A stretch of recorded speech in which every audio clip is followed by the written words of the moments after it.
we will begin to a panel that will have the presence of outstanding speakers, as Daniel mentioned. To begin, we will have Professor of the School of Government of Catholic University of Chile and also advisor of Ciudadana, Mr. Roberto Méndez, highlighting certain results of Ciudadana 2020 Index and the main implications. For those of you who do not know him, the Ciudadana Index is a regular survey that is done on a yearly basis and focus on crimes, insecurity, and households. Afterwards, we will have Paulette Landon, Dean of the Social School of Alberto Hurtado University, who will be talking about the brief presentation based on the research done in the southern area of Santiago linked with road infrastructure and mobility in neighborhoods with high levels of insecurity.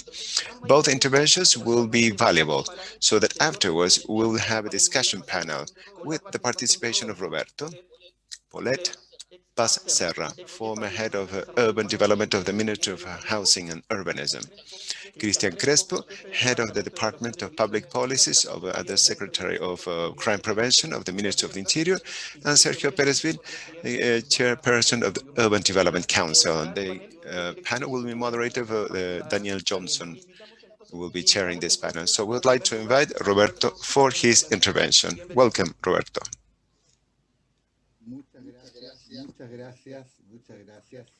Thank you very much. Can you hear me? Yes, perfectly well.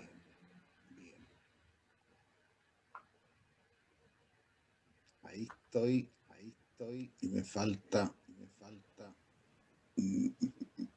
¿Todos pueden verlo bien? No, falta. Can you see this? Falta maximizarlo, ¿no? It seems that I must put it with a full screen. Sí, ahí. Pero no, y ahí. Further into the middle. Ahí estamos. Is that it? Perfect. Great. Well, first of all, I would like to thank Ciudadana for inviting me. We go back many years together. His foundation has always been a good advisor, and we've always collaborated in terms of measuring things. That's a great contribution among the many contributions by Ciudadana to this topic here in Chile. And I would like to begin by showing some results of this measurement that has been done since the year 2000. We started a few years before, but the first results, once we had an instrument that satisfied us, that was in the year 2000, and since then we have a series that goes back almost 21 years.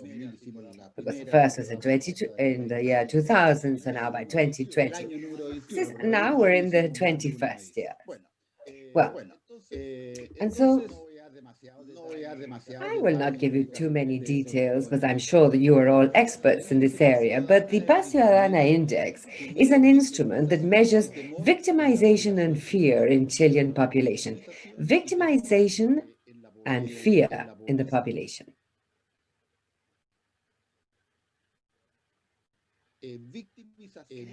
Victimization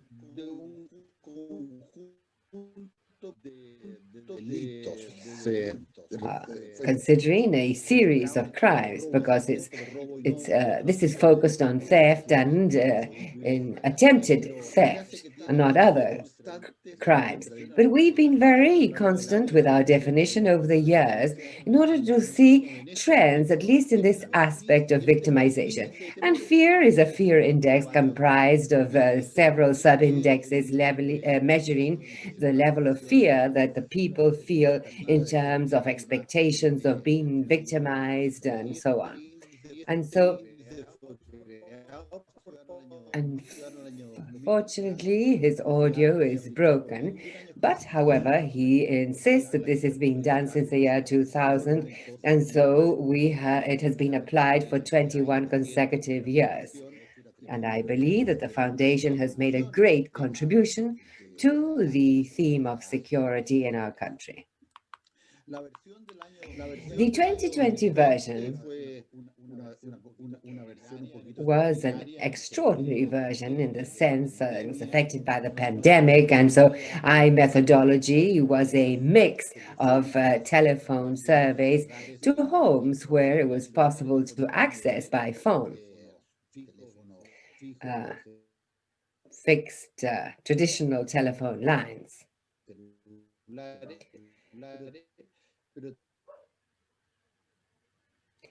Unfortunately, his image and audio has frozen.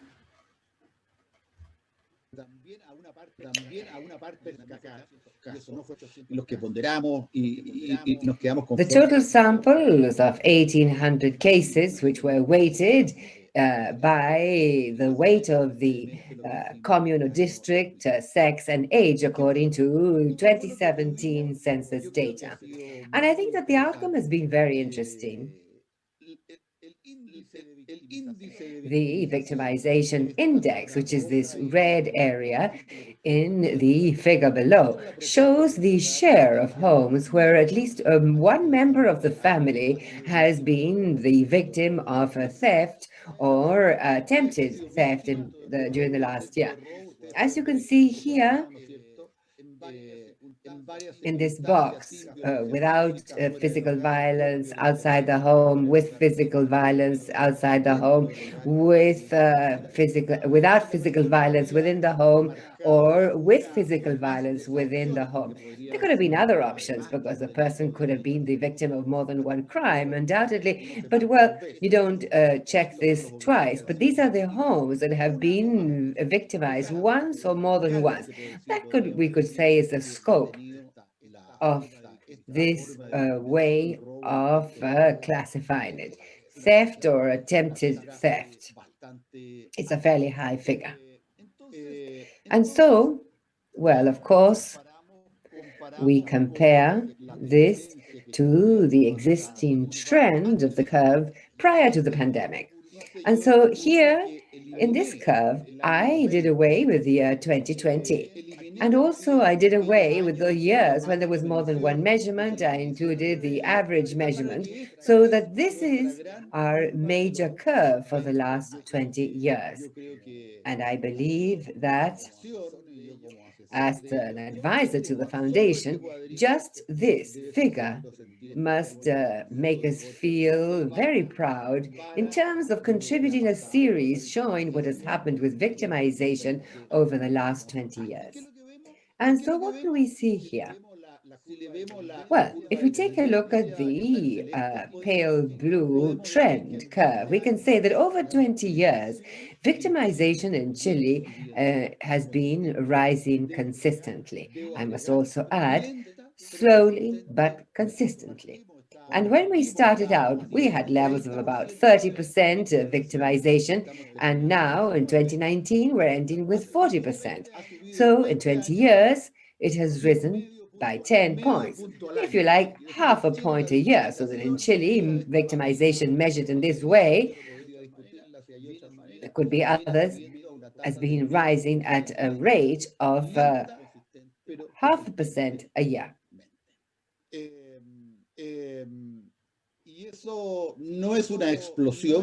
That's not an explosion. It has not improved, it does not remain unchanged, but no, it has been rising slowly. When we started doing this in the year 2000, there was certain optimism in that victimization around the world would improve, and everyone was fascinated with experience in New York and Barcelona and Vancouver. And in the late 90s, these experiences had been very successful. And there was a sort of optimism in that the situation was going to improve towards the future, at least in Chile. And according to this data, this has not happened. And I was reading a report by The Economist.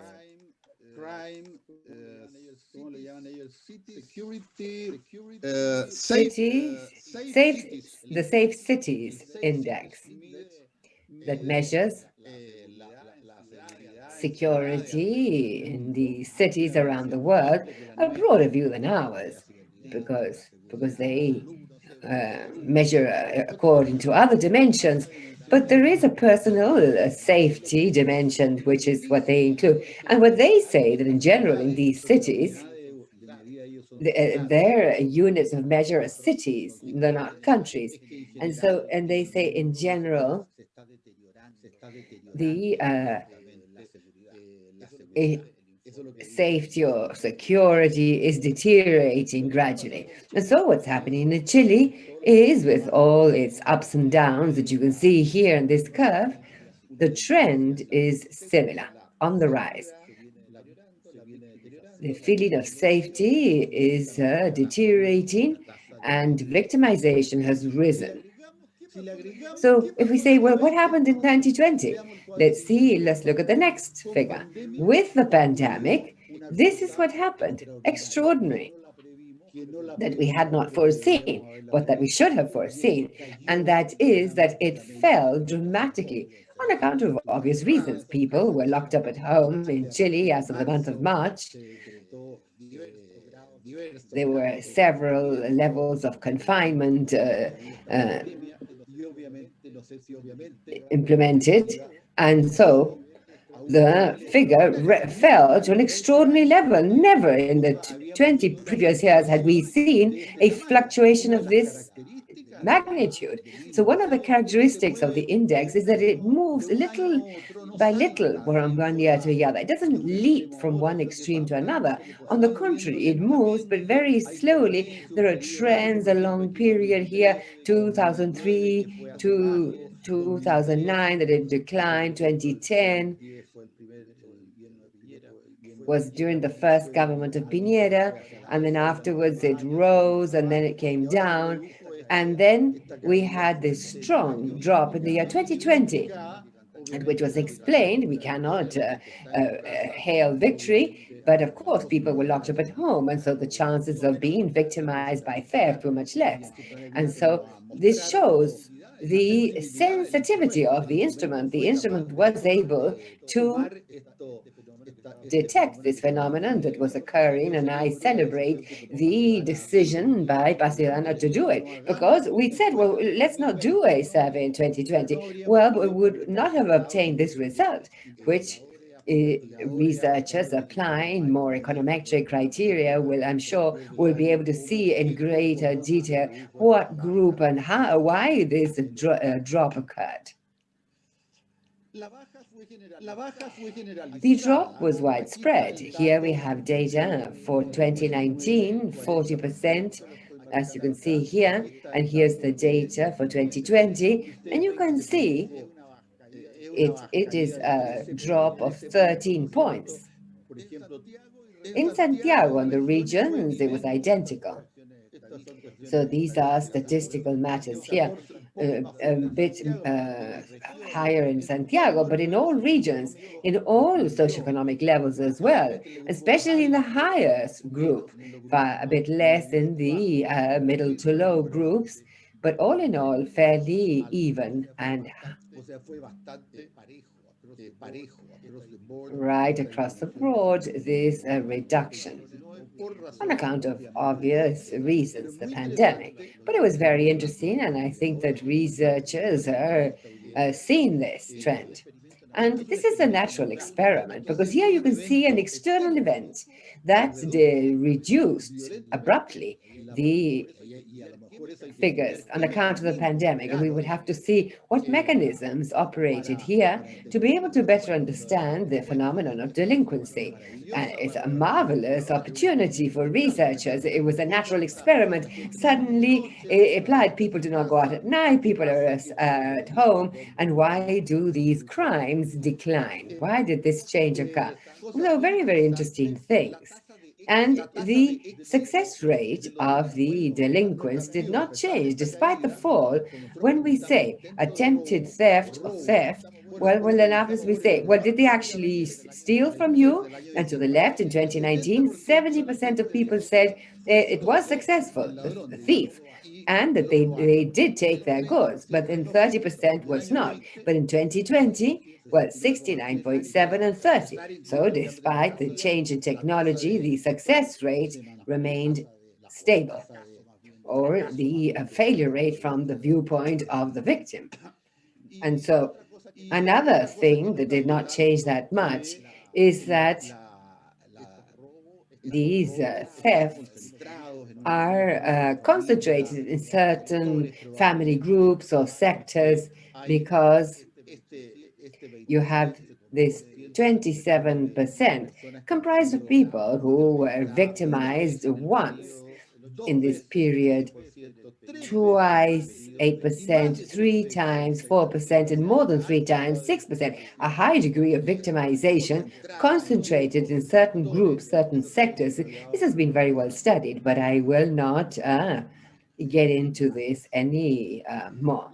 And so the other major conclusion, with historical evidence that goes back more than 20 years, and that the index has been able to determine, is a very, very relevant matter. The report rate is on the rise, and so crimes which are reported, thefts that are reported, have risen from 40%. That I did not take out the years that were duplicated, but the variance is not that much. But please note, from 40% of the crimes, we've now risen to almost 60. It fell in 2019, which was a very special year, and then it rose once again now in 2020. Esto es una muy buena señal, indica una mayor confianza finalmente. So we have more trust in the system, legal system, in the police system, and that these crimes can be prosecuted. So a more negative outlook might tell us these are more serious crimes and people report more serious crime, but not the less serious crime. But in this study, we don't see any evidence that would allow to state that hypothesis. I have the impression that the system has been improving step by step with ups and downs. You see the trend line. Afterwards, we talk about the fear. As to the fear, we created this index, fear index, that is built upon 7 questions on how people perceive delinquency in their districts, how they believe that delinquency will evolve, the fear of being robbed when they go to work, the fear of being robbed when they come back at home, the fear of being robbed when they're walking by themselves in their neighborhoods. And it is more extreme, the fear of being robbed within their homes at night.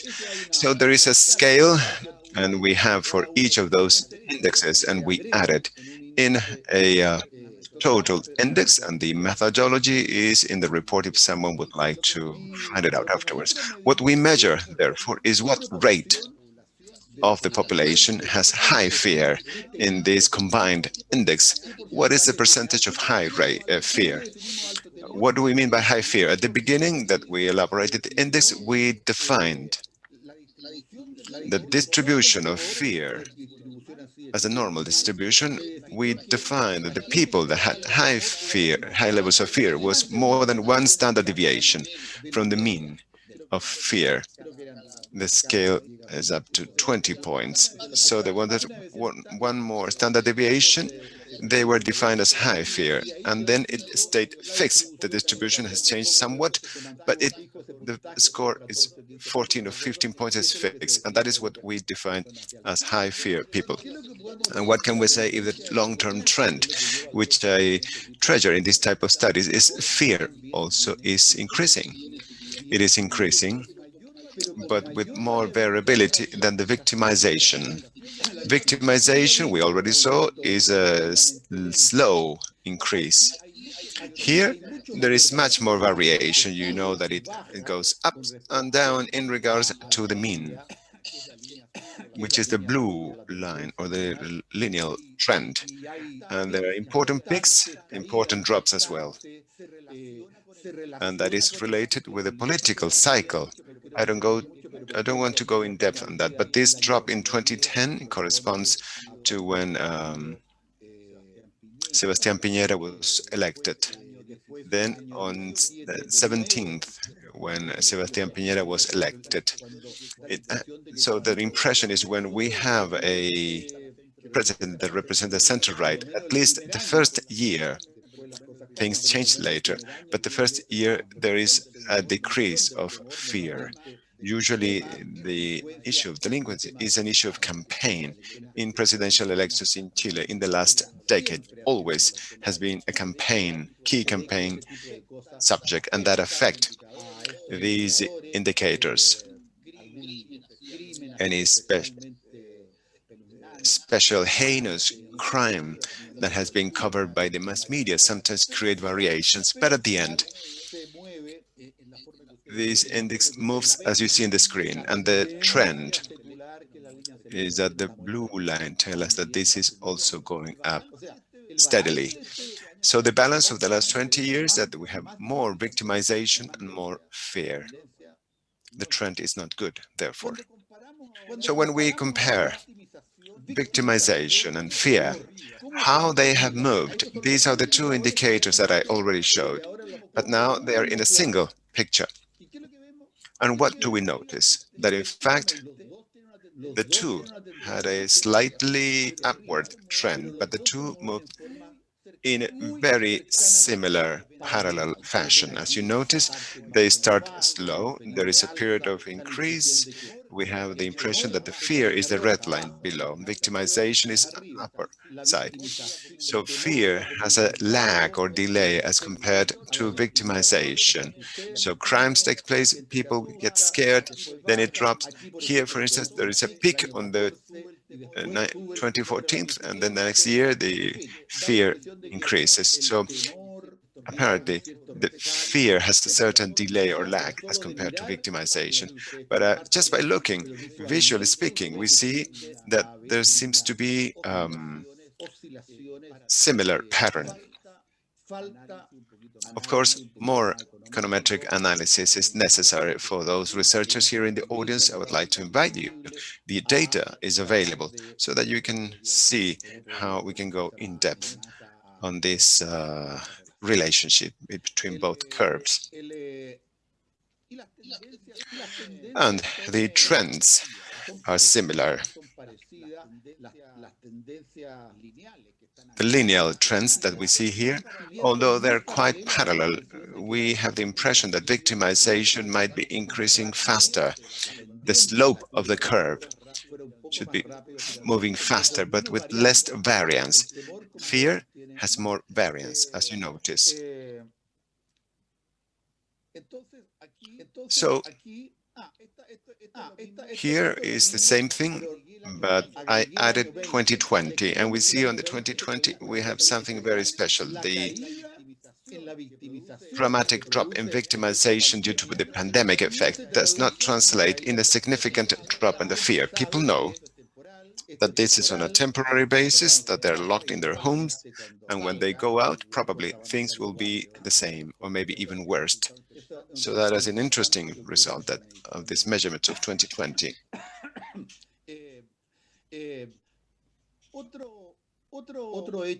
Another important fact that has been measured in these years is that fear mainly affects those households that have been victims of crimes. And the household that some member has been a victim of a theft, it is higher as compared to those households where they have not been victims of a theft. They move in parallel. It is almost absolute here, but that shows that there is a factor, which is having been a victim, which makes the difference between the two curves, and that is the effect, that the fact of having been a victim, so fear is affected by the experience of crime. It is not something from the mass media. People do not know by the social media or the TV. The hypothesis of the foundation that we have discussed for decades is that fear is accounted mostly due to the direct experience with crime, and that difference between the two curves proves so. The experience with carabineros, or the police, and I am ending now, I don't want to go too long in this time, shows something that is of concern, because we have seen several types of events with carabineros or situations in the national security, political demonstrations, but there is an indicator that we have measured on a yearly basis. This is from 2010, in the last 10 years, how satisfied were the people with the performance of carabineros after they reported the fact. That is very specific, not what they think of carabineros, no, that is a question to those who reported. How satisfied were they with the performance of Carabinero? The blue line is that they say that they were satisfied or very satisfied. And you see that at the beginning, 2010, 10 years ago, 46% of the people were quite satisfied, 14 neither good or bad, and 40% were not satisfied at all. And that remained quite stable until a while ago, very little ago. It increased in 17, 18. But in the last 2 years, that experience, and I repeat because it is not an image created, it is a direct experience, shows a deterioration that is quite serious. The satisfaction of the experience after reporting dropped to 32 or 27 in 2020. And the people who are not satisfied moved from 54 to 61%. So there is something to bear in mind. Something happened. Probably Carabineros was quite demanded by other type of things, other type of events. And that is one of the explanations. Other problems that we know that Carabineros have faced in different areas of the country, internal problems, etc. But that has triggered a deterioration in the quality of the service delivered to people who have reported a crime. That is a fact. Now, the general assessment, that is not the experience, but the whole general population, shows that the grade that the population gives to Carabineros also, traditionally, the best evaluated institutions that we assess as an average 5.25 until 2014 has had these two last year a deterioration that is significant, and this year is 3.6% below the approval line. The police investigation, there is also a deterioration. If we would have a trend curve, there is a deterioration, but it's much more stable and remains above Carabineros. Gendarmerie, of course, we don't see much trend.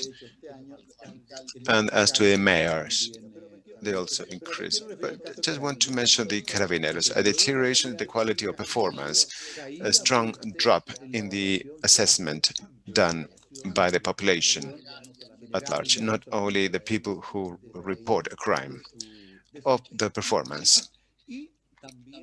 And also a drop in trust. Here on the left, we have Carabineros de Chile, 43% had a lot of trust on them, and that dropped to 39% with a lot of trust in 2020, and a less drop, but a drop for police investigative police. So this is an issue of concern for us. But still, it is interesting to notice that 39% of the population has a lot of trust, and still 20% has a little bit of trust. So Carabineros has lost trust, but 50% of the population has trust, at least some trust in Carabineros, which somehow gives positive expectations towards the future. So this data, I think, is interesting to notice. There is something of the mass media in the issue of Carabineros, because which is the main source of information that influences the level of trust is the personal experience as the first place, 32%, but the most are the social media, 20%, TV programs, 20%, we have 40% between social media and TV. Other TV programs, 49, information from friends, the radio, newspapers. So there is something of the mass media that is affecting that image of Carabineros. And this is the last slide that I have for you. I think that we have an issue at this time in Carabineros. This is one of the topics discussed across the board in the country. And what is interesting is that the Chilean population believe that we must do deep changes in the institution. 44.8% agrees with that, 31% to improve. We're close to 80% therefore. But few think that we have to create a police from scratch, to disband them and to do something else. The population does not want that, and I associate to the 50% of the population still has trust in Carabineros. So it's urgent to improve, change, but to maintain that, and that is what the population is telling us in regards to police. I end this presentation. I apologize if I went a little bit longer, with 5 conclusions that I would like that maybe we can talk afterwards. First, we can assure, thanks to this work that I congratulate Ciudadana, the long-term trend shows a slow but steady deterioration in the victimization and fear indicators. Our hope when we started this 20 years ago, hopefully we thought in 20 years' time we can say that things have improved. I am here 20 years afterwards, I tell you, we have not had an improvement. They have not had an explosion, negative explosion, but it has been slow and steady deterioration. The good news, there is an increase, a remarkable increase in the reporting of the crimes that have been victims, at least in what we're seeing, that is theft, an attempt of theft. Fear to be a victim is directly related with victimization. You saw the difference in the screen.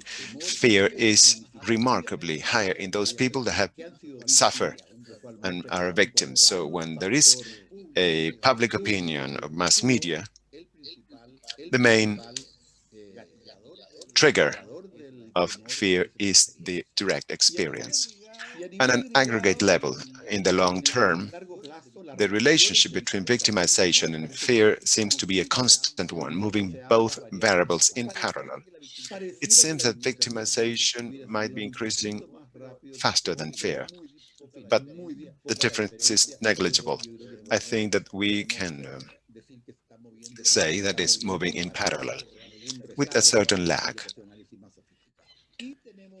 And we have a huge problem in the drop of trust towards Carabineros and the assessment of Carabineros' performance in the last year. And this is mainly due to an experience. So in these issues that we're measuring, theft and attempts of theft, I have the impression that maybe Carabineros has neglected that task because they're concerned of other tasks that are very relevant in internal conflicts as well, that we have all been aware in the last years. And maybe for the public policy standpoint, public opinion favors a reform, an amendment of the institution. Traditionally, that it was used to be very well evaluated, but doesn't favor a radical change of that institution. That's from my side. Thank you.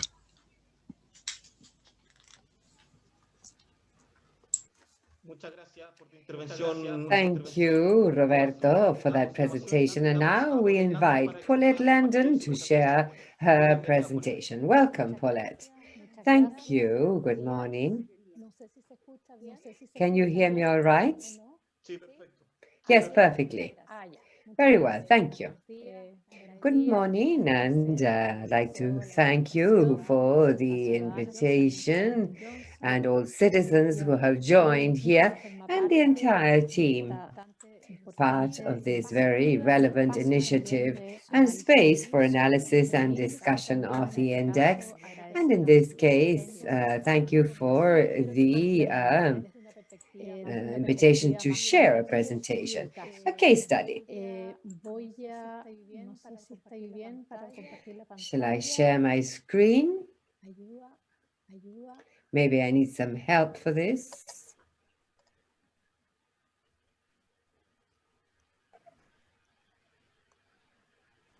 Ahí en la, Paulette, en la parte del Zoom, quizá abajo. In the lower part of your Zoom screen, you have a green button that says Share Screen. Is that it? Perfect. Well, I'm now sharing the screen. Great, thank you. Well, good morning, everyone who's part of this panel and also those who are taking part of this space. As I said earlier, I will be speaking about research based on work of almost 4 years in the south of the city of Santiago, and that I hope may supplement the presentation by Roberto and include other dimensions. Specifically, in the last few years, I've been investigating the expansion of the road network, specifically in Santiago. And the initial question that gave rise to this information that I will be sharing here for discussion is that over the last 20 years, I believe that, particularly in the south of Santiago, there have been significant investments in road works. And the question is whether this mega intervention in the city provides services to all inhabitants equally. Specifically, I'm referring to the Southern Highway to access Santiago, which is a mega road work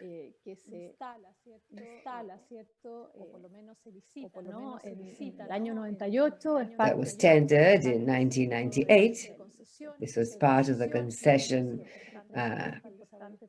plan, which has been very relevant to the development of the country. However, the project became paradigmatic. There are certain elements, as you can see here in red, and the areas most affected in terms of the arrival of this branch to the city was 3 communes in the south of the city, Puente Alto, La Granja, and La Pintana, which are going to be the focus of this research. This is a mega project, as I was saying, which was devised to improve access, specifically connecting the eastern part with the south of the city and connect to the main Route 5 highway. And the question is, well, what happens with these territories?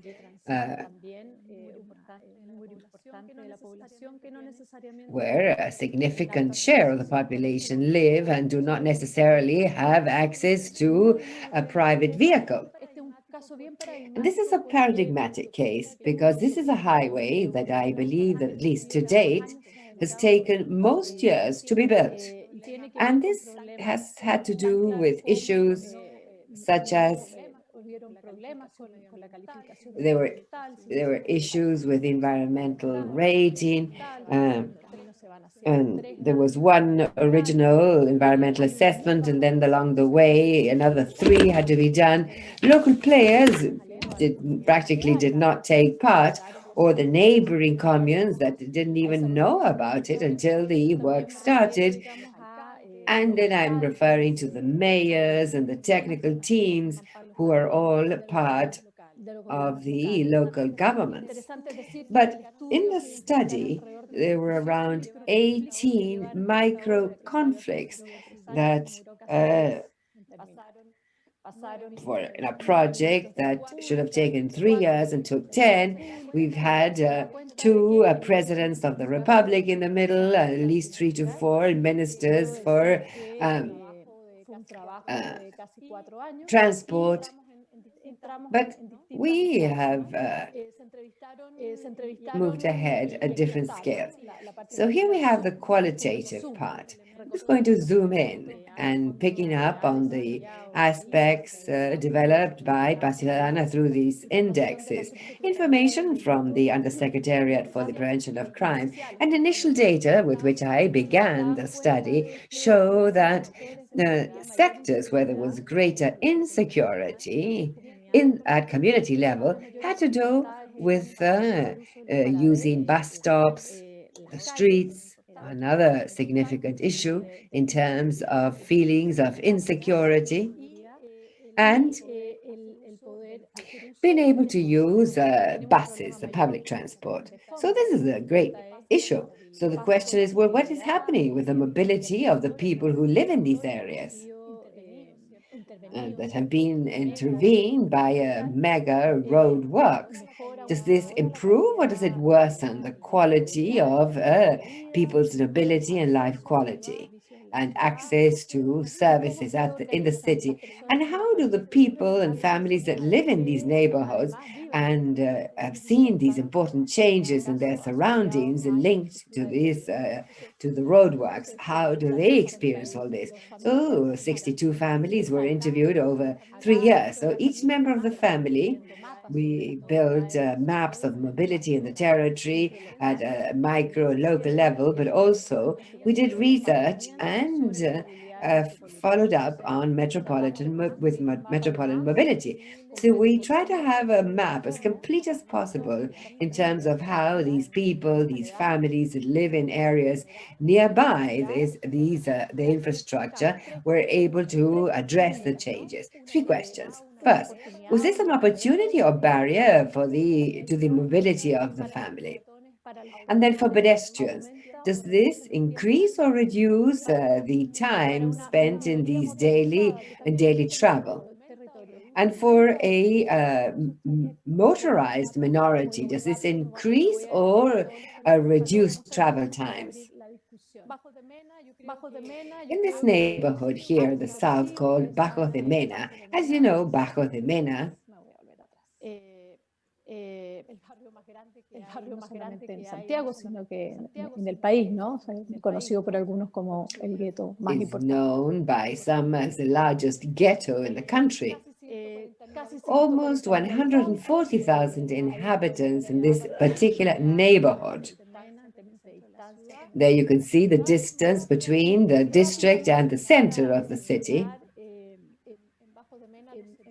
And I would like to say that in Bajo de Mena, services came in just a few years ago. There were practically there was no policing, no pharmacies, no medical services, and the highway sort of surrounds the area, but without access or an exit, so that the highway is actually a major wall. And well, there were cycle lanes built, but these cycle lanes do not connect to this township or neighborhood of Bajo de Mena. And so it's surrounded, it's dangerous with very poor lighting. And then we see that there are major companies that set up in the area that do create jobs, but create other issues in terms of mobility and the use of transport in this neighborhood. Now, let me show you quickly. We have a zoom in of the Bajo de Mena neighborhood, and here you can see that the highway was built, but they did not consider parallel roads. And then you can see that subsequently, after the construction of the highway, then they considered how relevant it was to build pedestrian crossings or overpasses. And then here, there's an entry to the highway from here, but it's paid. And so then the question is, what do these people do to move about? So these people have been locked in here. And this area here is marked by a very high degree of concentration of all types of trafficking. drugs included. And so here there are different issues that are laid one on top of the other, and very low quality public housing.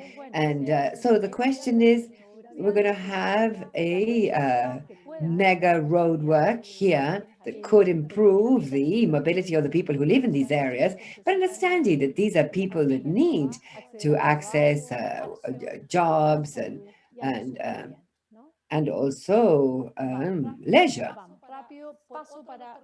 Now, let's see another area crossed by this highway. I'm only going to refer to these two on account of the time. This area is called Lo Castillo, and this is what we call the tunnel effect.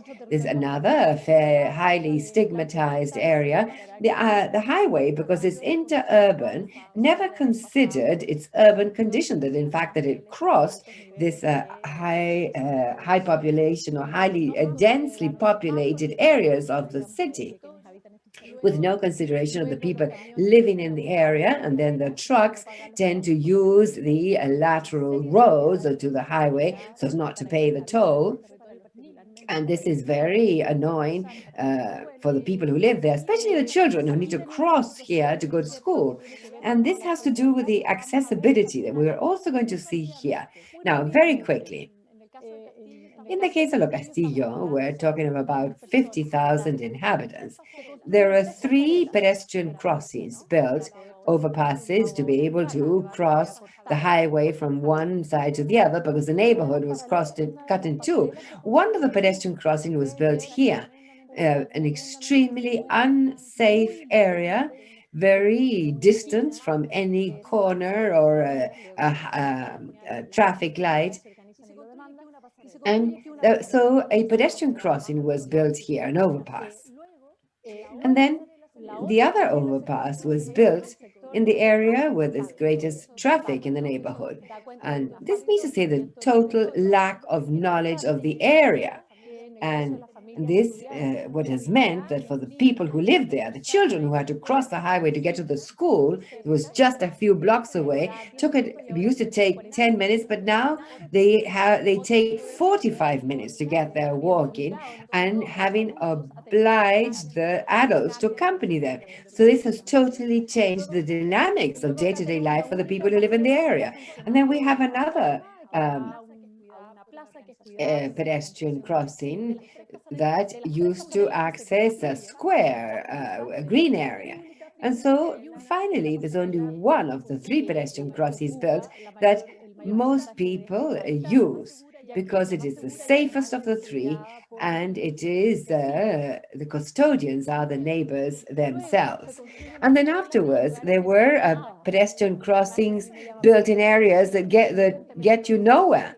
They lead to nowhere at all, and even extremely safe, and not even people can go through here using a bike, because you also have these squatters.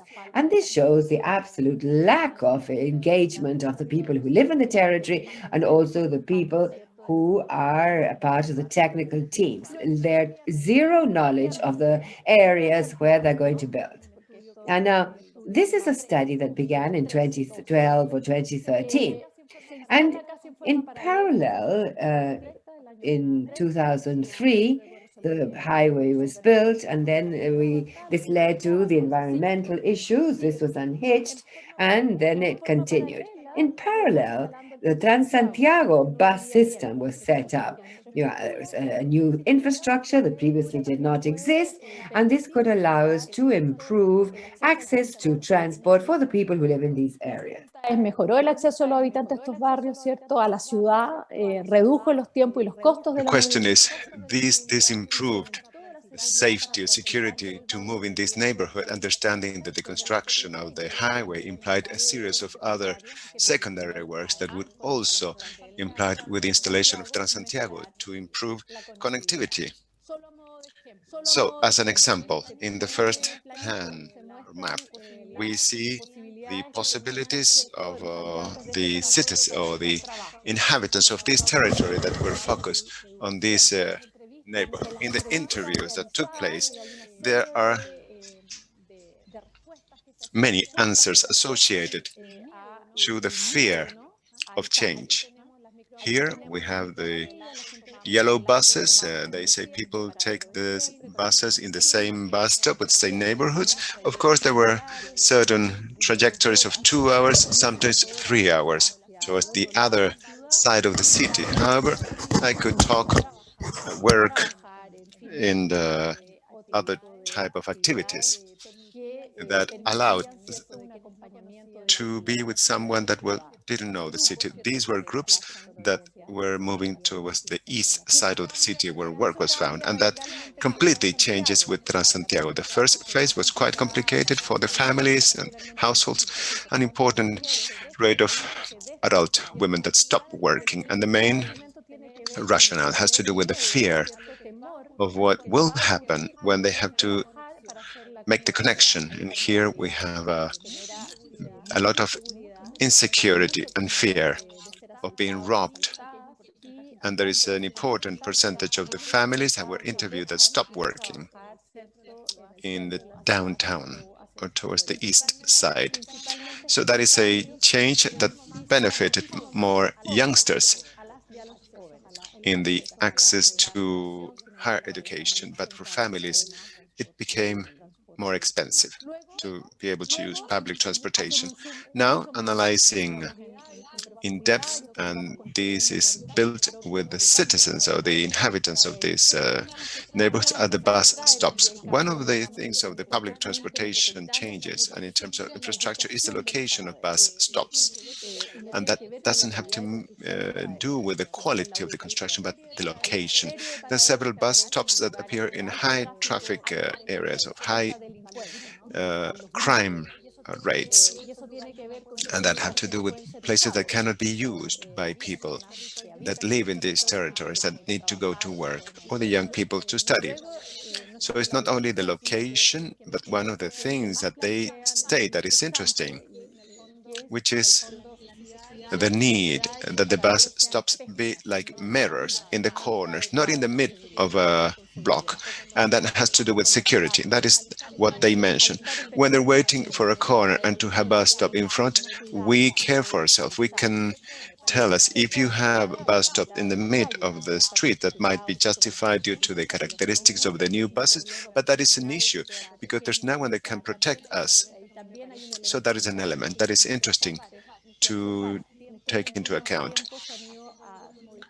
Certain modifications have been done lately in regards to this. And there is an interesting narration that is quite clear here. That is a family that lives at Bajos de Mena, shantytown in San Guillermo. And with the change of Transantiago, the father has a health issue. He stopped working in the east sector and he works in the same territory now. And the children go to school, so they live near a bus stops. He takes them in the morning, and her wife works twice in the east sector. Therefore, it's important to say in these territories, mobility, the people are accompanied until 14 years old. And the strategies that increases for the youngsters and for women in terms of years. So here we have the house of that family, and here in the other part we have the open center where this father works during the night shift.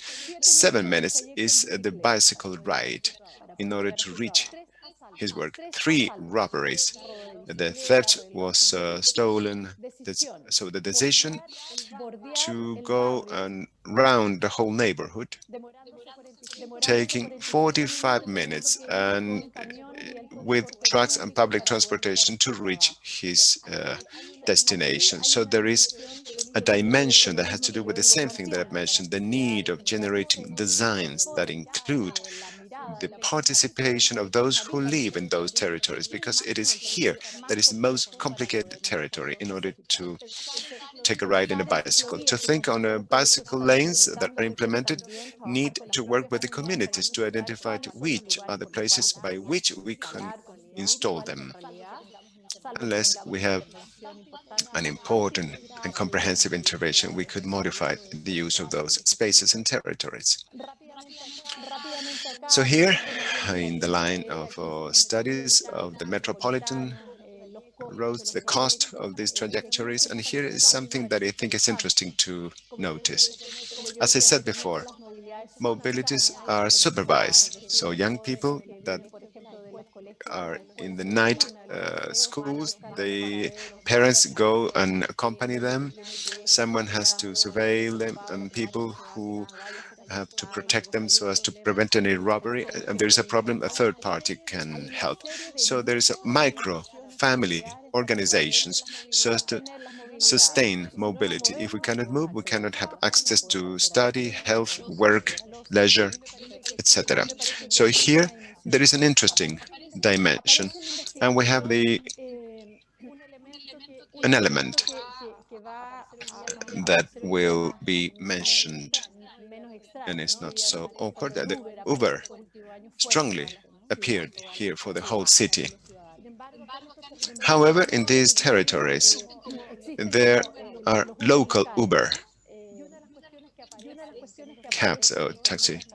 And one of these strategies is that in order to move through these territories, the micro local space, people cannot go by themselves. There are several strategies that have to walk 2 or 3 persons, or mobilities with parents or adults or guardians. But also we have what they call local taxis, which are neighbors that are organized to move within the neighborhood. Public transportation is not a space where people feel security. It is a space where there is the perception of those interviewees is that it's highly insecure.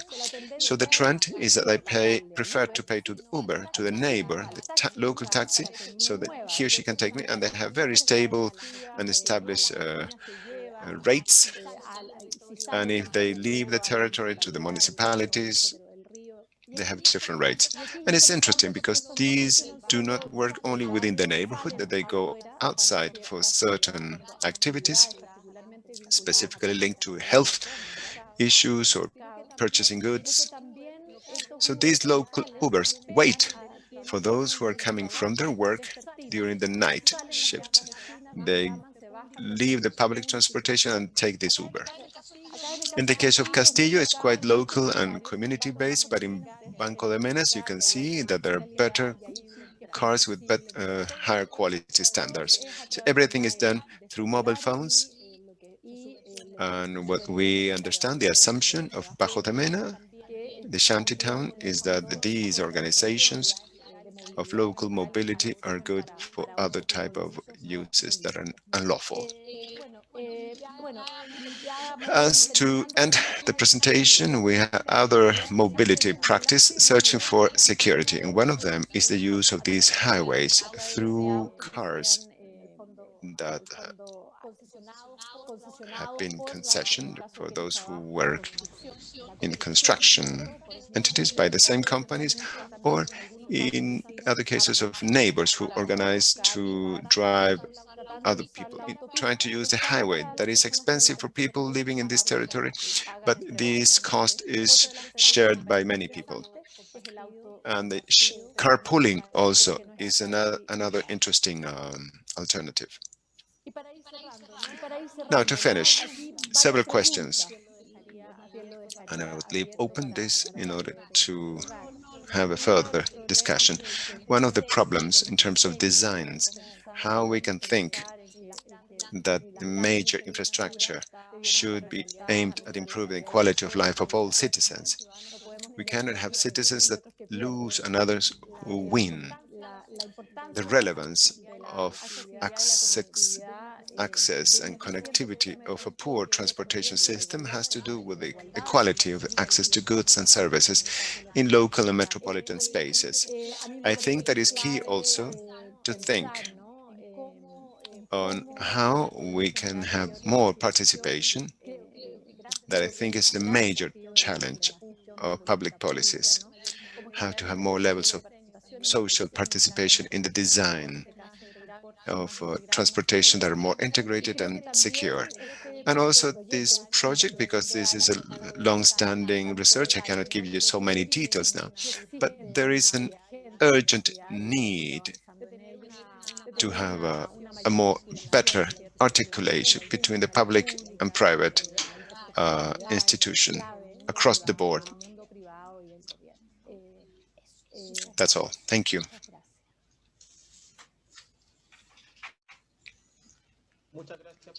Thank you for your presentation, Paulette. Next, we'd like to invite the Executive Director of Ciudadana, Daniel Johnson, who will moderate the discussion panel on the urban space in the construction and security. And we'd like to invite Paulette, Serra, Roberto Méndez, Cristián, and Sergio Baeriswyl. Welcome. Very well. Thank you for the two presentations. Very clear. We are a little bit delayed in time, but what we'll be doing, since we have to respect and stick to the time, for the people that will be connecting from other places, we are not going to do any pause.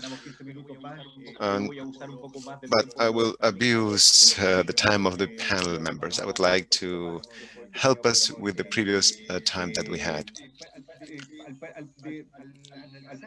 When analyzing and listening the two presentations, of course, it seems that these are very different ones, and they address the security issues from two different standpoints, and that is the main focus of this conversation.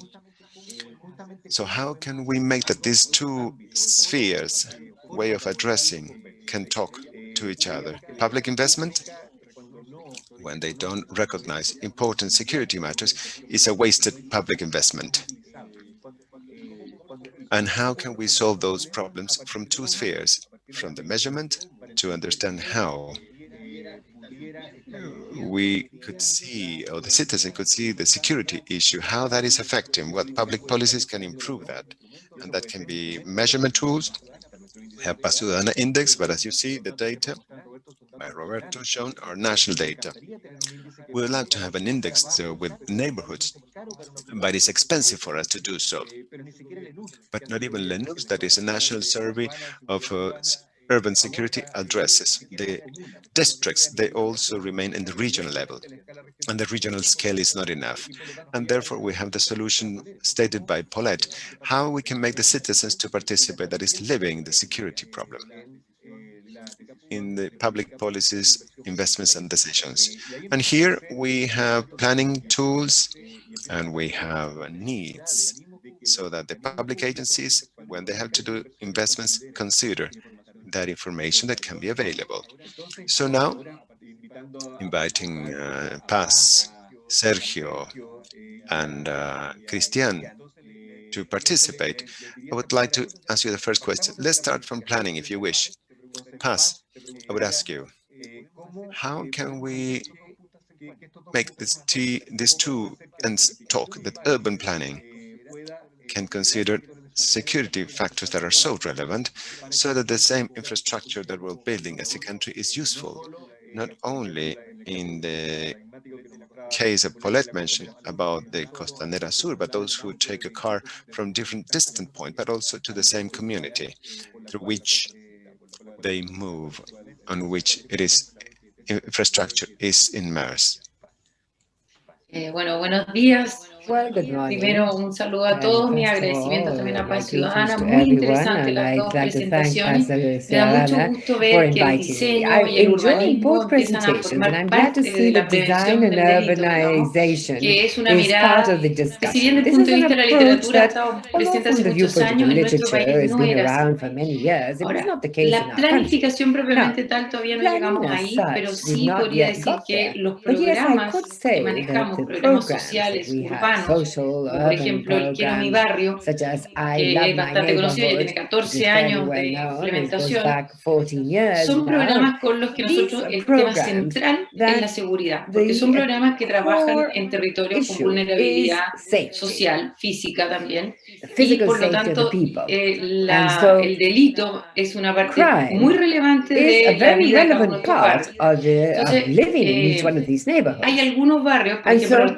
there are 33 some barrios neighborhoods Sanitario, el of Ministerio del the Interior, 33 priority ahí neighborhoods está la identified by the Subsecretaría de Ministry of the Prevención del Delito, Interior, hace una where the gestión Undersecretary for muy the Prevention específica, of Crime seguramente is se va a referir with very el señor specific Crespo a actions, and eso. I'm sure Mr. Crespo will refer to Tenemos that. algunas situaciones donde We do have derechamente la situations realidad del where territorio the no nos permite reality actuar. in the Nosotros no field podemos does entrar a esos not territorios allow us como to Ministerio de act. Vivienda y We cannot Urbanismo enter these porque territories está as the el nivel de Ministry of inseguridad Housing que le and compete al Urbanization Ministerio del because the Interior. level of Y en eso, insecurity is para very decirlo en high, and palabras that is part of the fáciles, Ministry of the la Interior. And ciudadanía, los so vecinos del the barrio, no les neighbors interesa there, they're not modificar una interested calle, in una plaza. changing a El problema es street mucho or mayor y a más profundo. square. Estamos The hablando de problem is homicidios, much crimen, broader, far more narcotráfico. deep.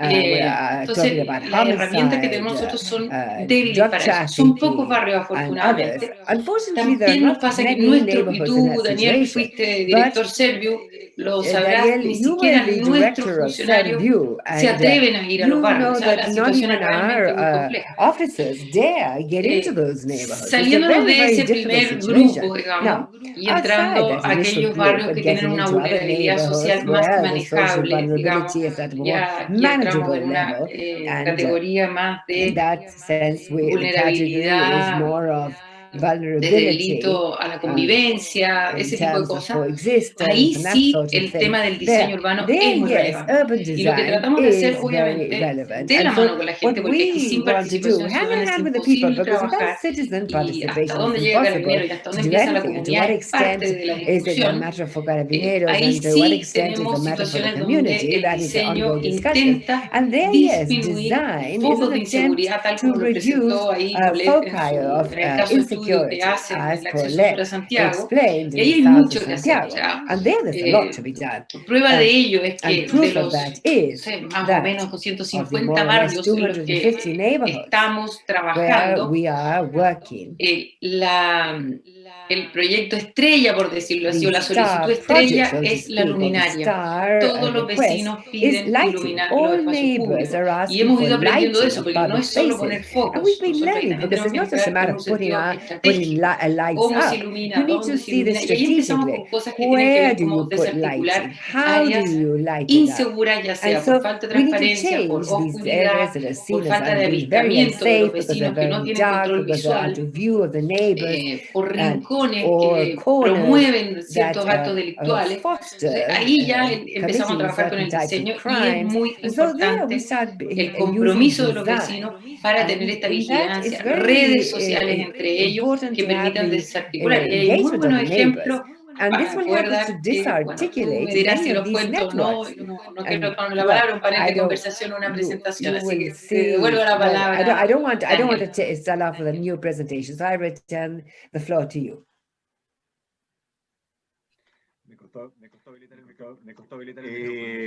Muchas gracias, Paz. Bueno, well, thank you, Bas. And evidently, that approach deepens on our work, and I hope we can develop it further in coming minutes. Now, if what we were talking about is that we have neighborhoods that are critical, where entering is very difficult. You were saying at the start, Bas, and I think it's a very interesting topic, because even to me, the name of the neighborhoods that you have called them, we call them priority neighborhoods, strategic neighborhoods, but we've never said unsafe neighborhoods.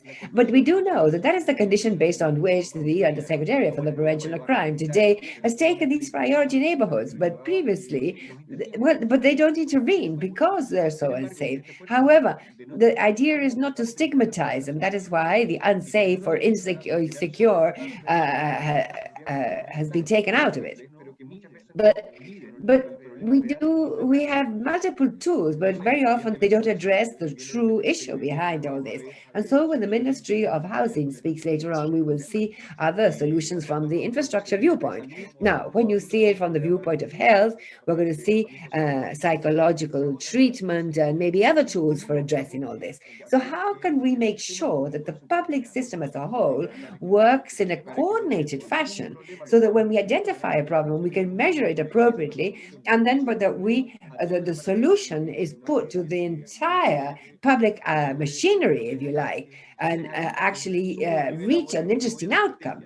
So how should we intervene cities? How should we plan cities? Is it possible to bring these issues that are clear in certain territories? Is it possible to include them in our planning? That is, having livable neighborhoods, and then 50,000 homes are built with state subsidies every year. All types of subsidies, not only the program for the most vulnerable families, but there are 50,000 of these. And so in the neighborhood, Bajo de Mena, how many of these are built a year? So how can we prevent that the new neighborhoods that are being built every year develop certain conditions that lead to that insecurity?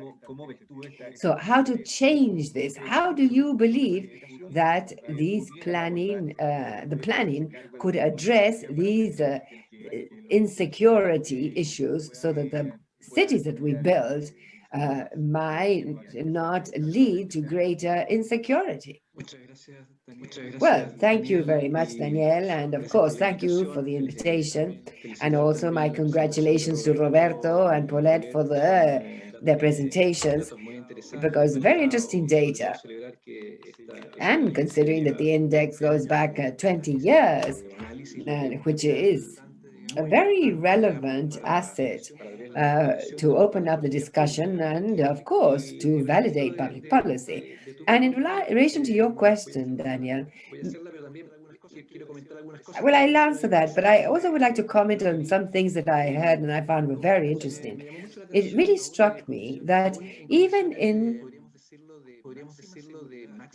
situations where we have the maximum security, as during the pandemic, victimization has not disappeared, which means that there are surely other things aside from all this: persecution, action, control, and that I would say that these other things, one is how we have put together our neighborhoods, or how good or how bad we've been in, well, despite living in very strict security conditions. Nevertheless, that curve that Roberto was showing declines. Yes, it does decline, but halfway. So there is still a share that persists, even when there is a deployment, a very unusual deployment in terms of, well, as we know, even with the support of the armed forces, it's not come down. And so you say, well, this issue goes far beyond the mere persecution of crime. And I would not like to take on the issue of planning, and probably I'm not the only one to do this, but on account of our role with the National Council for Urban Development, it's interesting to mention this. First of all, I think that there is a relation between many neighborhoods that have been built by the state, the government, many of them, that sharpen issues in terms of victimization. And there is an issue that is in the DNA of the design of those housing complexes. 20 years has led vulnerable families to the periphery of the city, families that are vulnerable from every sense, that they too are victimized, and that have led to urban segregation in our city, which is very well known to everyone. We as a council, we measure through a system of indicators, and in no commune in Chile, no commune meets a desirable social integration standards. And so we are saying that we're living in cities with very high levels of segregation. And now view that as a council, that we had the National Policy for Urban Development in 2014, we were involved in that. This is a factor of profound decomposition of the social tissue in these neighborhoods, and that the policy of the Ministry of Housing has said this, And the policy is fairly robust now in terms of avoiding these 50,000 subsidies that you've mentioned, Danielle, that are assigned year by year, and that probably will be even more as a result of the economic activation policies, that they should consider social integration. And this essentially means two things. First, equity.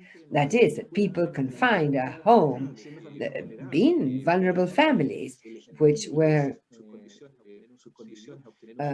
favored in terms of being given a subsidy, but that they should be given places in neighborhoods where they have access to public transport, to health services, education, and so on.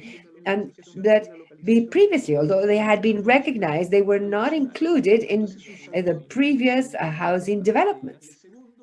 And the second thing, which is multiple scale, as Bas has described, that the ministry now has a tremendous task ahead, how to remediate this stock of issues that had been neglected and now have accumulated over the years in terms of urban regeneration, how to recompose these neighborhoods where the state made their intervention, did have community housing, but did not provide health, safety, transport, supplies, and so on. And so these areas are left out. And so this is a possibility to start building far more human cities that you can walk about in, cities of 15-minute travel time, for people to access the greatest number of services within their own neighborhood. And in applying this to Santiago with Adolfo Ibáñez University, we realized that only 9% of the population in Santiago has access to the 12 basic services that are most important in the proximities of where they live. Only 9%. Everyone else is exposed to the vulnerability either of public transport, which is of high impact, especially for women, because this level generates a lot of fear, and well justified too. And when it would have been possible to have all this in the neighborhoods, and many of the services that we provide, they increase the vulnerability instead of reducing it.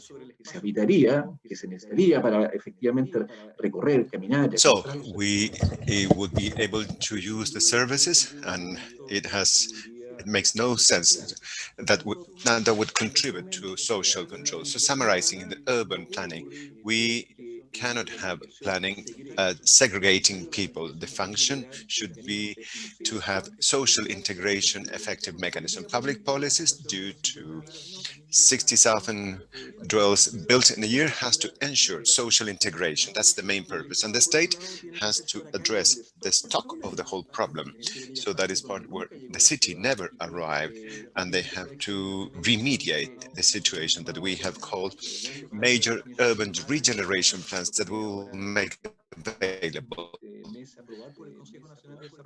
in the Urban Development Council to be submitted, and that is an anticipation, and it's a 2.0 vision of what the ministry does within the neighborhood, but in a comprehensive manner with other sectoral players. That is one of the deficits that we have seen in isolated problems. Ministry of Housing, and I don't want to go at length because I talked too much already. So thank you for your question, Daniel, and happy to make further comments if it's necessary. Thank you, Sergio. Now, mentioning what you mentioned, what you talk, that now we are remediating the previous problems of urban generation, that we're hopefully waiting for those programs, because those who are on this subject, we think it's interesting to propose specific solutions that can help the families that are suffering due to the implementation of public policies that were wrongful. So how can we do that the state as a general can move towards effective public policies?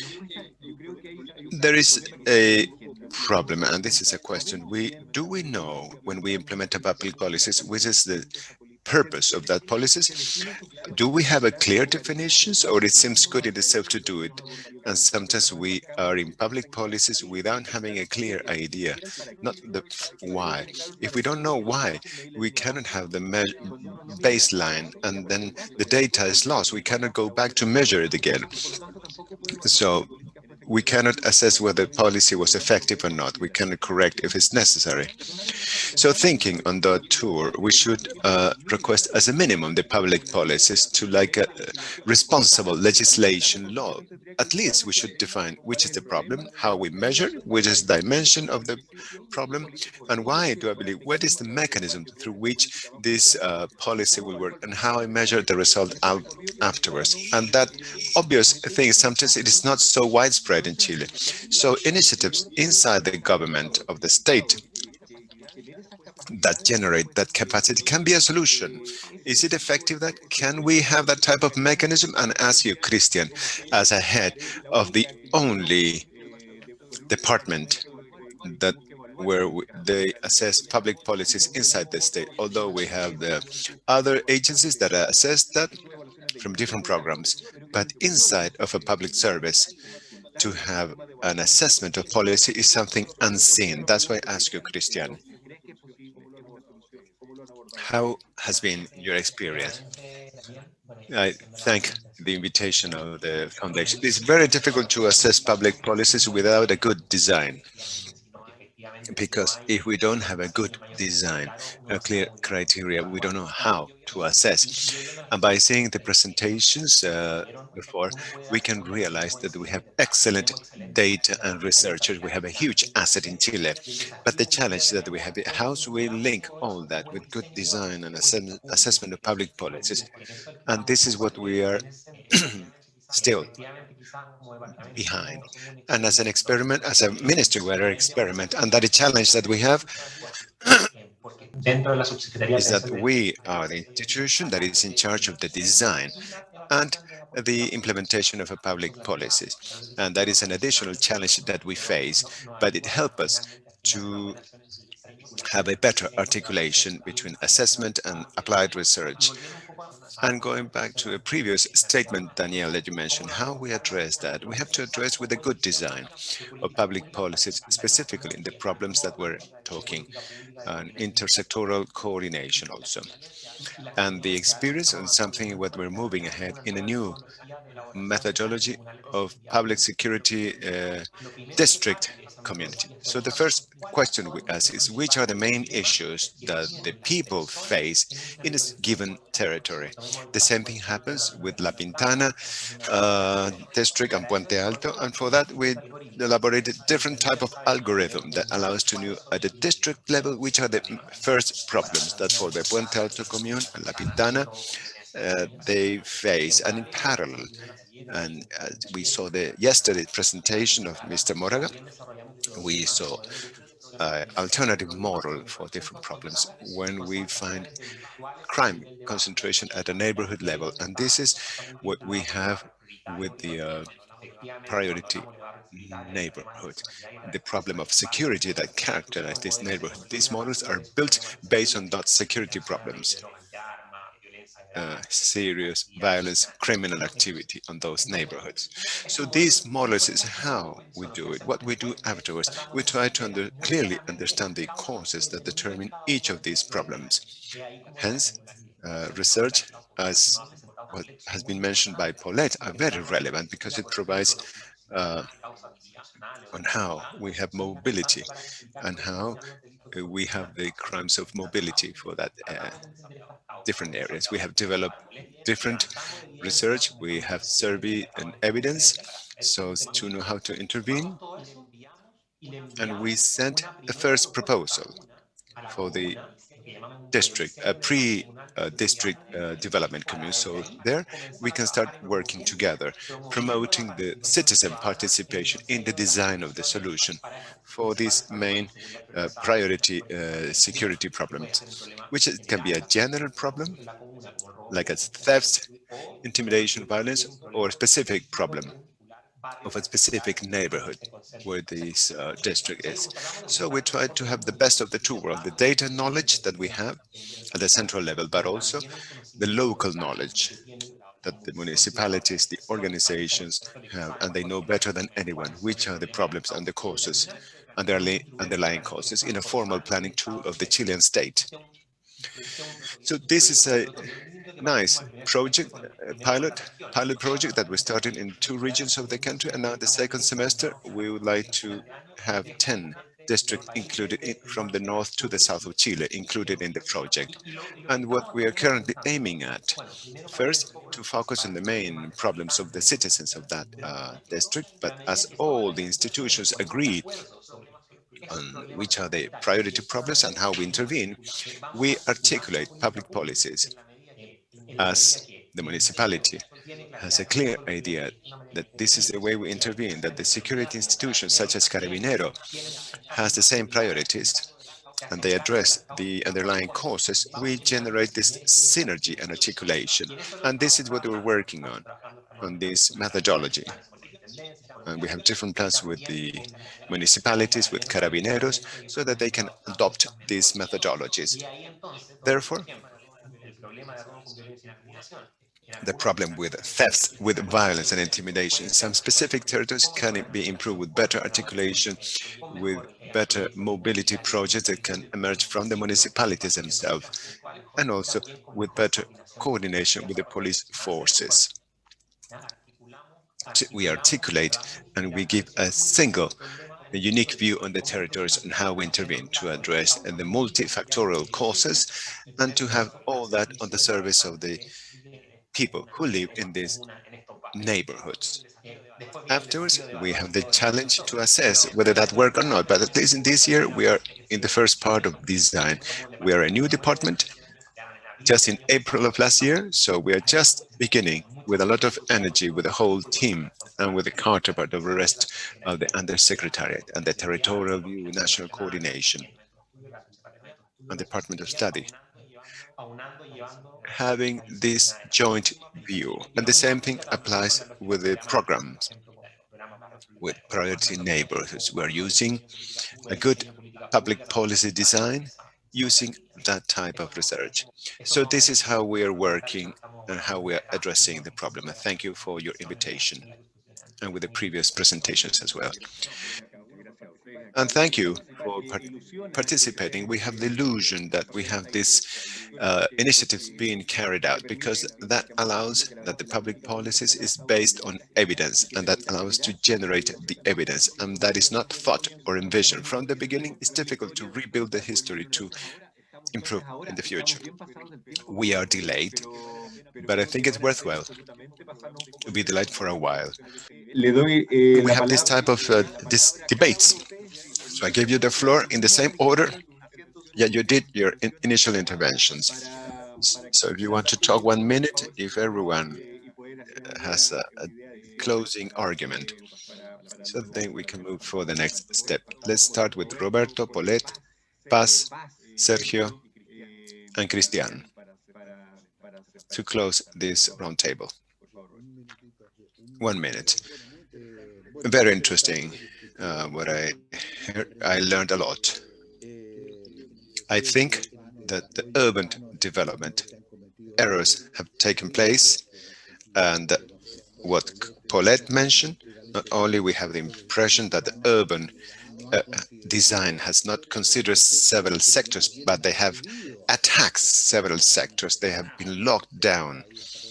In that pictures of Bajos de Mena is impressive. And that, of course, there is a task to be done and to remediate. And the society created that problem to begin with. So we have to face, there's no doubt. Specifically, interesting things that were mentioned by Sergio were also what Sergio Crespo mentioned. I am happy to hear that he said that we have good data, but I'm not sure if we have good data. I have the impression that we as a society in Chile, we have worse data for public decisions in general. the major diagnosis of the foundation when we did this indicator that has all the limitations that you might think, was to encourage the state can also generate better data in this area.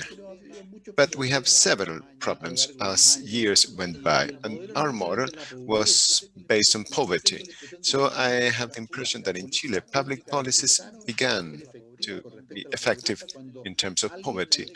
When decades ago, someone thought it was important to measure poverty, so an indicator was created, and then it was measured. It was priority for the government, President Elwin, and then President Frey, President Lagos.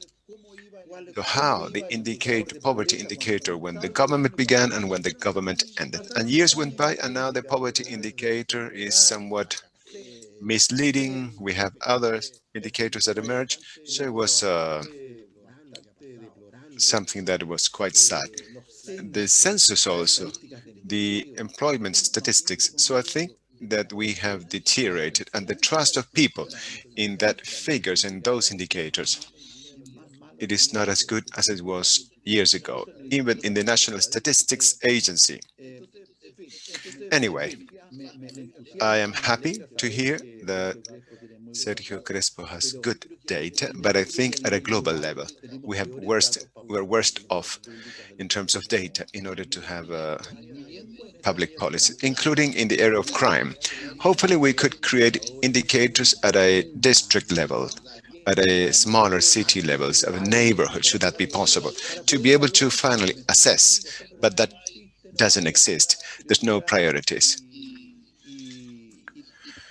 And politically it's complicated. So I think that there is a major problem with data, is that we have a statistic national institute that is not independent from the different administrations, and that has to do with the deterioration that we have suffered of the indicators, that even up to the census is less reliable. We have a failed census, remember what we had in the past. That is my reflection. Thank you. Thank you, Roberto. Paulette, briefly speaking, because I only thank the different presentations have been very interesting, and I do share with Roberto that there's indicators and information that probably we could question the quality that they have, but at the same time we have different research centers, and I'm thinking now on the universities, and there is an asset that has not been harnessed yet. Although the universities not necessarily have so many resources to do research, longitudinal research, but I think we have to think on more strategic partnerships. I think that research centers, universities, we have a lot to say and to contribute to the state. We have a huge responsibility. And I do agree that, as past mentions, these are very complicated neighborhoods. We have to write a different chapter to say how could we reach that information between crimes and, but if we, otherwise we cannot have information. So we have to think that these are the instruments that we have that can be improved. It is important to have more longitudinal research to think on the future of the city.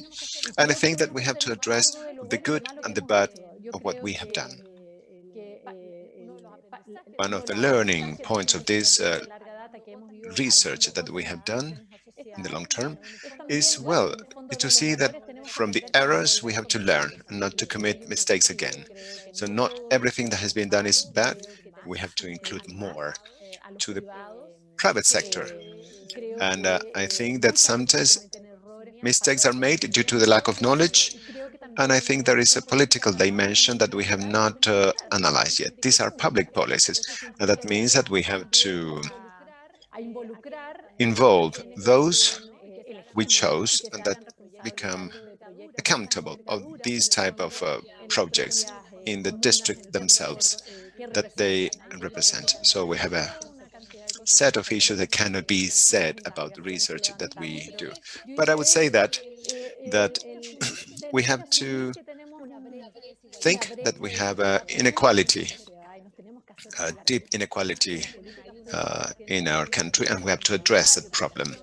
We need integration, but in able to accomplish a better integration, we have to accept where we have our main problems. There is a multi-dimensional problem. It is not enough to see security or mobility or health problems aside. We have to think that all of them are integrated, and we have over-intervened territories. And then we have to see, because people don't want us to be there, because they don't believe that there's any change in the quality of life, and the responsibility is in our hands. And also that the problems in a scale can be opportunities in another scale, and that means to change our view. Where there is a problem, there is an opportunity.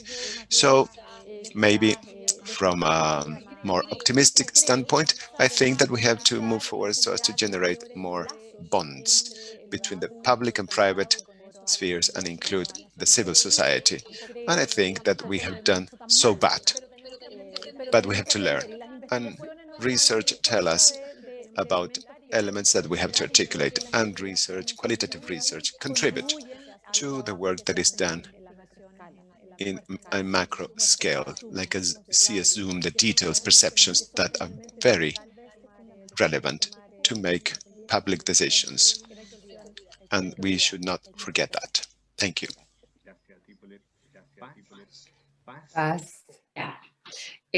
Yo comparto, pero parcialmente lo que dice Roberto, digamos, del déficit cualitativo de nuestra información, de los datos que manejamos. Y también comparto con lo que dice Paulette respecto que las universidades cumplen un rol muy importante, porque al Estado de Chile hay que colaborar.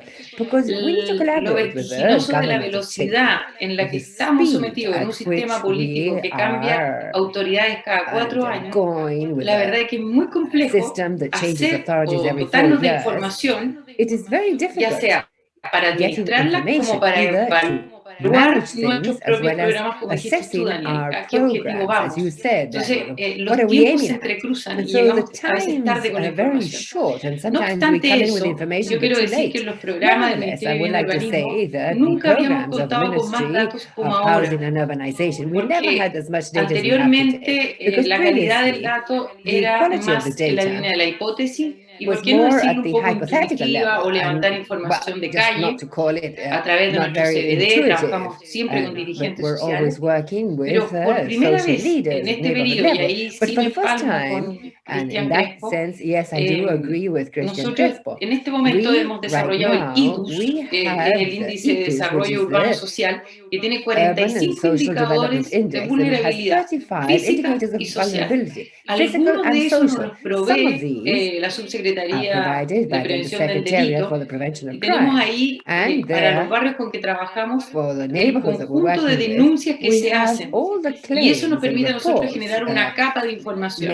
Entonces, primero la generación de estos 45 indicadores, y luego una bajada de ellos a lo que recién estamos poniendo en práctica, que es un visor urbano, que lo que hace es poner es un ArcGIS que funciona en base a capas, y una de ellas son los delitos, y eso nos va generando una información sobre el territorio. Ponemos el número de denuncias y vamos identificando qué manchas se nos van generando, y las podemos cruzar con otras como déficit de infraestructura, o qué sé yo, ausencia de áreas verdes, puntajes del CIMSE, fichas de protección social, mucha otra información que nos va generando determinadas características de los territorios y nos hace entonces tomar estrategias determinadas en base al conocimiento de quienes formamos parte del Estado. Y esa información es nueva, nosotros estamos partiendo recién con 100 nuevos barrios en esa línea, y bueno, como estamos partiendo no les puedo contar los resultados todavía porque no lo sabemos, pero tenemos mucha expectativa de que por primera vez nos estamos entrando a los territorios con una información de base con la que no contábamos, y aprovecho de agradecer ahí a Cristián Crespo, a la subsecretaría, digamos, porque es un ejercicio de vinculación entre órganos del Estado que por lejos es lo que más cuesta lograr. Cómo vincularlo entre nosotros, nosotros cómo coordinar información es mucho más complejo que la generación de datos en sí. Entonces tenemos un desafío grande, quiero pensar positivo de lo que se viene ahora con los datos que tenemos y también señalar que son muy importantes los datos, pero que nunca vamos a tener una precisión exacta y si llegamos a tenerla muy probablemente va a ser a destiempo. Entonces siempre vamos a estar en una actitud trabajando con una información parcial y con una estrategia o con una determinada hipótesis respecto de esa información. Thank you. Well, thank you, Paz. Sergio, please. Well, thank you. And yes, the truth is that we've approached this from the viewpoint of data. I would like to highlight that we as a council last year, we began with an agreement with the National Statistics Institute to work with 70 indicators to measure 117 Chilean cities, because Chilean cities, as happens, many things did not have a performance indicator. And so people say, look, the city are each day prettier. Others say that each day they're more ugly. And each person has their own impression. But the truth is that for public policy, you need figures. You need to know how many green areas do you have in the neighborhood of Bajo de Mena, and how many green areas do you have in other neighborhoods just as good or better, or and so with all the various districts that we're working with. And this year we're going to have a second measurement that will allow us to show an X-ray that for us has to do with the concept of life quality, and that could begin showing us the performance of public policy at city level. So we believe, I think that any authority, I'm not an authority, but any authority, when you try to do public policy, has the best of intentions, and what they want is to improve the life quality of all the citizens, but things that nobody measures that. And so very often at local level, the policies have to do with projects. And so you see the programs by local authorities that are just projects, but there is no overarching plan, nor do they have a way of visualizing whether these projects are achieving what is the ultimate goal of the public policy, which is to improve the life quality of the citizens. And so I'm very optimistic in terms of this platform called CIDU, and you can see it, visit it. It's what's it called? Ciedu.cl. That is the system, and it's based on an agreement with the National Institute of Statistics, and after a measurement done by the Catholic University of Santiago a few years back, and that is now in working, and that the aim of the platform for following up is what will allow us to see if cities, if the trend improves or worsen, or if they remain, or if they keep the life quality unchanged, because everyone wants things to improve. And so in that sense, I think it could be a very positive tool, especially this year that we will shortly be showing the second measurement, which we can compare to the one achieved 2 years back, and finally say whether the trend is rising, declining, or remaining unchanged. And so then we need to get the people to take responsibility, each one for their own area. But I cannot question the quality of the data, but the experience leads me to think that maybe we need a mechanism to ensure the quality of the data. So today we're in the first stage, get data, and are careful because the data that we're working with in CIDU are even at block level. And so that is what we've done with the INE, the National Statistics Institute. And many people here should know the information, because We are working with 70 indicators with a lot of information that could feed into, among other things, this noble task of ensuring that the spaces are more livable. And also say that we also have another study with International Transgale organization, probably you know of it, which is a study that intends improving the standards in the design of public spaces in Chile, because our design standards anchored in rules and regulations and the various areas of institutions have serious shortcomings, such as Paulette said, with those pedestrian bridges that right from the start are unjustifiable, and they represent an expenditure that Chile, well, to do that, did not invest in other areas. They don't work, and even they are true obstacles for people to move about. And so that's not right. And so what we're doing with the foundation, in very important agencies from around the world, show that our regulations today for the design of public spaces should be given a second chance for these to be really spaces for social encounter. It's part of our social assets, and this is not happening in most cases. Well, thank you very much, Sergio and Cristián. Just to conclude, wrap up. Well, thank you. Very interesting thoughts. In closing, I would like to invite everyone to form two alliances. The first one is based on data. I think that what we need to achieve is to build bridges among all institutions and agencies to share data in a safe manner to ensure the proper design and implementation of public policy. I worked with the Ministry for Social Development, and the truth is that the data we have is quite impressive. But this is a asset that is not being used effectively. This is a good example of how we can move ahead, taking proper steps in that direction. And so also I would like to thank the Ministry of Housing and Urbanization for what they've done in this sense.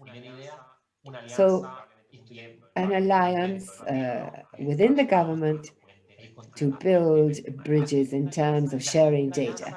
And the second alliance is among the executive and academia, because the government does not necessarily have the technical know-how for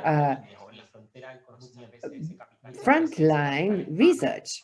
So very often, universities are better at that. So there too, we need to move closer and aligning the right incentives to ask the right questions, and that these questions be of interest to public policy and that inform public policy. There are so many elements, and this is not happening at the rate that we would like, but at least it's something that we should further, or at least we in the department are very much ready to take part in something like that, sharing and the alliances. Thank you. I think that this is the role of these conferences, to try and start talking about topics that are this relevant and find paths to coordinate the different organizations and spheres, the government, the private sector, and also various sectors of the government that in the day-to-day work have difficulties in meeting and determining policies jointly with information that is available and with the tools that each one of these institutions have. So, well, once again, I'd like to thank you all. It would be great to continue talking for hours about this. And we've tried to compress the rest of the conference for this. But as I was saying, I think it is very good to elaborate on topics that are so relevant to the country. And if we do not address them properly, we will hardly achieve important changes in terms of security. And that this, and we will see that the lack of security will continue to flourish. And this is something that we need to resolve. So once again, thank you all very much.